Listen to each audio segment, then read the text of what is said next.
दोस्तों, आज बात करेंगे बांग्लादेश पर आए बड़े संकट की। म्यांमार के विद्रोही संगठन अराकान आर्मी ने बांग्लादेश की 271 किलोमीटर सीमा पर कब्जा कर लिया है और अब टेकना शहर भी उनके नियंत्रण में होने की खबरें हैं।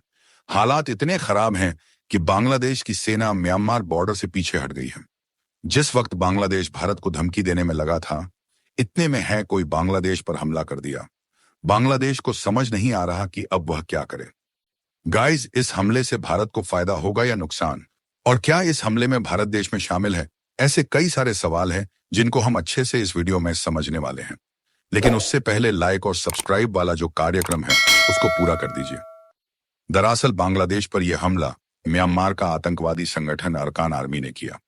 अराकान आर्मी म्यांमार के रखाइन स्टेट में सक्रिय विद्रोही संगठन है। इसका गठन 2009 में हुआ था और यह शुरू से ही रोहिंग्या मुसलमानों से संघर्ष कर रही है। रखाइन इलाका बौद्ध बहुल है, लेकिन यहां करीब 30% आबादी रोहिंग्या मुसलमानों की है। बौद्ध समुदाय का मानना है कि रोहिंग्या उनके लिए खतरा हैं और इसी के चलते अराकान आर्मी ने अपनी ताकत बढ़ाई। लेकिन अब रोहिंग्या से आगे बढ़कर बांग्लादेश पर हमला क्यों हो रहा है? असल में बांग्लादेश में हाल ही में मोहम्मद यूनुस की सरकार बनी है। अराकान आर्मी को शक है कि यूनुस सरकार रोहिंग्या मुसलमानों को समर्थन दे सकती है। यही कारण है कि अराकान आर्मी ने बांग्लादेश पर हमले तेज कर दिए हैं और सीमा पर कब्जा कर लिया है। लेकिन इस पूरे मामले का दूसरा पहलू भारत से जुड़ा हुआ है और वो है भारत का Kaladan project. Kaladan multi modal transport project Bharat के लिए बेहद महत्वपूर्ण है। ये प्रोजेक्ट कोलकाता से मिजोरम तक म्यांमार के रास्ते जुड़ता है। समुद्र, नदी और सड़क के जरिए इस प्रोजेक्ट से भारत को अपने पूर्वोत्तर राज्यों तक सीधा और आसान कनेक्शन मिलेगा। खास बात यह है कि यह प्रोजेक्ट म्यांमार के रखाइन स्टेट से होकर गुजरता है, जहां अराकान आर्मी का दबदबा है। इसलिए अराकान आर्मी चाहती है कि भारत इस प्रोजेक्ट को तेजी से पूरा करे।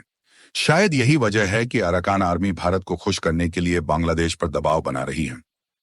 बांग्लादेश के लिए परेशानी सिर्फ सीमा विवाद तक सीमित नहीं है।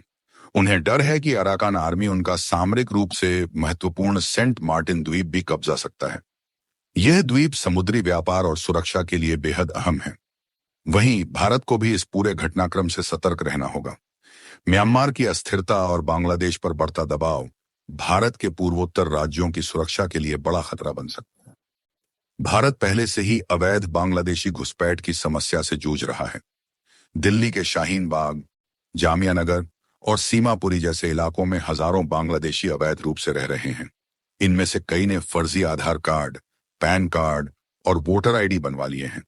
दिल्ली पुलिस इनकी पहचान कर इन्हें वापस बांग्लादेश भेजने की प्रक्रिया शुरू कर चुकी है। अभी हाल ही में उत्तर प्रदेश के रायबरेली में 85,000 फर्जी जन्म प्रमाण पत्र बनाने का मामला सामने आया। ये दस्तावेज बांग्लादेश, पाकिस्तान और नेपाल के नागरिकों को भारत में बसाने के लिए बनाए गए थे। जांच में पता चला है कि ये एक बड़ा संगठित नेटवर्क है जो कई राज्यों में सक्रिय है।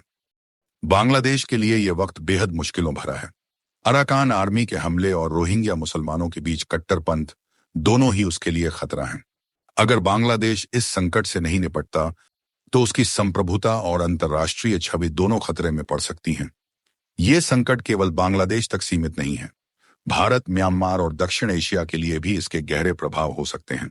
ऐसे में जरूरी है कि अंतर्राष्ट्रीय समुदाय बांग्लादेश की मदद के लिए आगे आए और इस संकट का स्थायी समाधान निकाले। तो दोस्तों, ये थी बांग्लादेश, म्यांमार और अराकान आर्मी की पूरी कहानी। इस घटना ने पूरे दक्षिण एशिया के लिए एक बड़ा सवाल खड़ा कर दिया है। आपकी इस मुद्दे पर क्या राय है? हमें कमेंट में जरूर बताएं।